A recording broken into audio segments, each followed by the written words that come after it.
Billionaire philanthropist Mackenzie Scott revealed that she has donated nearly $4 billion to 465 nonprofits in a new blog post on Wednesday. This confirms the gifts that the groups have been announcing on their own for months. The announcement brings Ms. Scott's publicly disclosed donations to more than $12 billion since 2019. Meanwhile, amid the ongoing war in Ukraine and the third year of the pandemic, charitable giving has become an important topic among those wanting to help.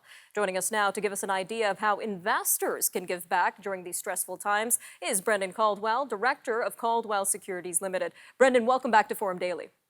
Always great to be here, Nima. Thanks for having me. Always great having you, Brendan. Today we're talking about philanthropy. So regardless of how it's done, it's so important to give back, especially during these hard times, Brendan. So what would be your advice to investors who are thinking about giving back at this time?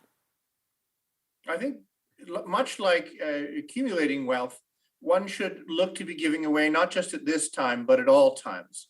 As a carpenter out of Nazareth said, the poor you will always have with you. So there will always be a need to do something. But from the investor's point of view, from the donor's point of view, I think it is very psychologically helpful to be always giving something just that you would notice it, whether it's 10% or whatever the number is that you'll just sort of notice, to be giving away on a constant basis. I think that is very helpful psychologically to be on the giving side because you're going to be better off as a giver than a taker. And there are always going to be needs for it. All right, Brendan. Well, when it comes to giving, it doesn't necessarily have to be in the form of money. So since we're talking about investors, is there any way to maybe donate stocks?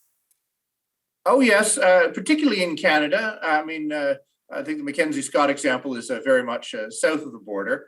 But here in Canada, you can donate stock in kind. That is to say, as is. You don't have to sell the stock first. You can actually donate it to the charity in the form that it already is. And the beauty of doing that, at least for the last number of years in Canada, is there's no capital gains tax. So if you've bought a stock at $1 and it's now worth $10, it's not as though you have to pay the $9 in capital gains or the tax on the $9 in capital gains.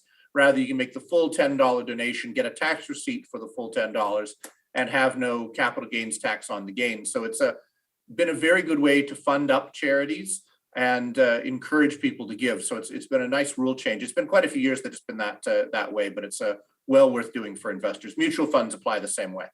Sounds quite worth it, Brendan. Are there any other benefits for the stock donor when it comes to this?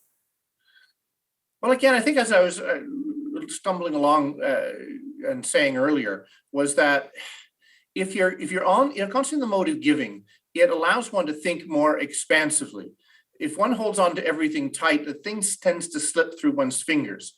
It's true of money, it's true of almost anything.